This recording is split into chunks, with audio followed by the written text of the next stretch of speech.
And switching focus to news break that is just coming in, reports that have now emerged that the Ukrainian Defense Forces destroyed a Russian freight train with fuel in occupied part of Zaporizhzhia region. According to the head of the Center for the Study of Occupation, he's claimed on Telegram that there is no longer Russian railway communication through occupied Zaporizhzhia region.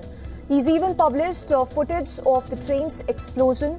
The train itself derailed, as is evident in the footage that has been shared. There are also reports that in the occupied Zaporizhzhia region, invaders and an ammunition depot which Russia had transferred to the Zaporizhzhia front were hit. So this is the latest that is coming in. Reports that have surfaced would suggest that the Ukrainian Defense Forces destroyed a Russian freight train that was carrying fuel. This is in the occupied part of Zaporizhzhia region. So the latest offensive by the Ukrainian forces coming a day after talks were held at the White House. Reports suggest that Russian freight train has derailed after an explosion rocked this particular place. In fact, this specific freight train.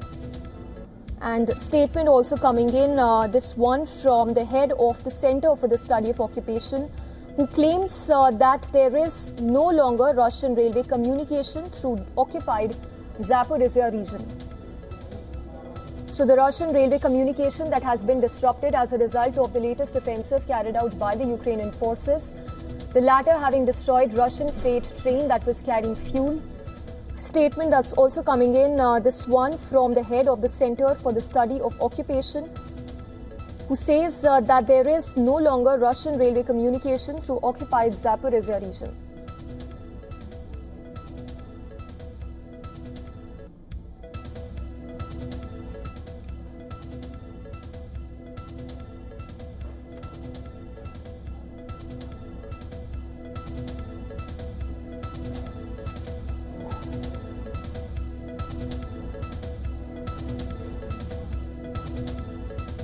And joining us on the broadcast live from Berlin is Dr. Volker Stanzel. He's former German ambassador to China. Currently, he's senior distinguished fellow at SWP Institute. Dr. Volker Stanzel, if I can first get your thoughts on the latest input that is just trickling in. The latest offensive carried out by the Ukrainian forces. It said that a freight train has been damaged as a result of Ukrainian forces attack. This is the Zaporizhzhia region where the attack has happened. Yeah, actually, there are two news of the same kind.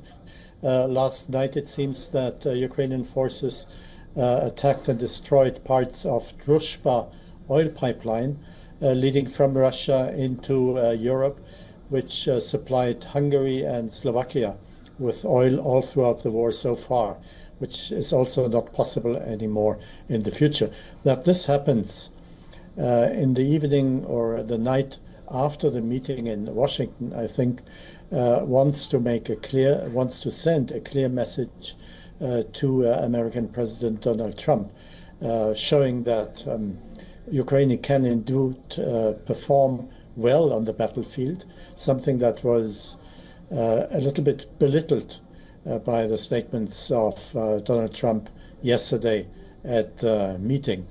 And I think Zelensky, understandably, wants to show that there are still strong Ukrainian forces there that can match the strength of the Russians. Right. Dr. Stanzel, also with all eyes, of course, on the direct talks between Zelensky and Putin, possibly within 2 weeks' time, do you think the meeting with Donald Trump was also a reality check for the Ukrainian president? Well, it was a double reality check. The actual reality check for Zelensky, by the way, I would say was Alaska. The way the American president treated a war criminal that the International Court of Justice seeks for invading another sovereign country, Ukraine, and the way he discussed matters of substance afterwards, meaning Zelensky could end the war anytime. Zelensky, mind you, not Putin. And that Ukraine would not become a member of NATO. This, I think, was hard to stomach for President Zelensky. But now what happened yesterday was, I think that Donald Trump realized how unified Europe is. Both EU countries, 26 of the 27, plus the United Kingdom, I think is something that he probably did not or had not taken into account before the meeting started. And that explains the relatively contradictory messages we're getting from Washington since the meetings yesterday ended.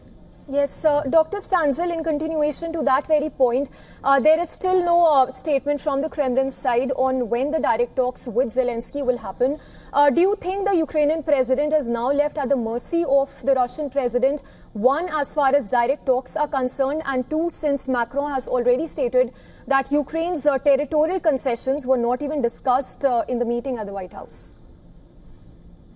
Like all the time from the beginning of the war, Ukraine is at the mercy of its allies.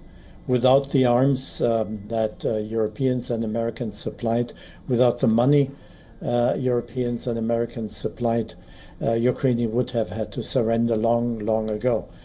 So I think this is something that Putin also realizes and tries to turn around to his advantage the way he obviously thinks he achieved in Alaska, meaning that Donald Trump should give up the support of America for Ukraine and persuade or force Zelensky by threatening to withhold arms and supplying money, forcing, in a way, Zelensky to surrender, to accept that large part of the Ukrainian territory will be Russian in the future, that the governance of Ukraine will be dominated by Russia, like Putin demanded that practically all the parties in the Ukrainian parliament should be dissolved. Yes, Dr. Stanzel, that is something. Sorry, that is something I think that both sides have to come to terms with. So yesterday was a change in the substance of the discussion. Yes, Dr. Stanzel, quick word. If you were to sum this up, do you think there is little scope for the Ukrainian president to negotiate now, and that he will have to surrender to the terms and conditions in order to secure guarantees from the US? He will certainly have to surrender some of the lands that the Russians conquered. At the same time, he will, I think, be able to retain the majority of Ukraine. And most importantly, I think, and this is that everything depends on, he will secure security guarantees of the same level that we have in NATO Article 5, which means an attack on one country of a community is considered an attack on all countries. Understandably, after the experiences Ukraine made with its relationship with Russia, this is essential, this is crucial, and we must observe the next few days and look at this question. Yes, Dr. Volker Stanzel, appreciate you joining us on the broadcast. Of course, remains to be seen whether any statement comes in from the Kremlin side over the next few hours and what course the military offensive essentially takes. Thank you for joining us on WION. Thank you for having me.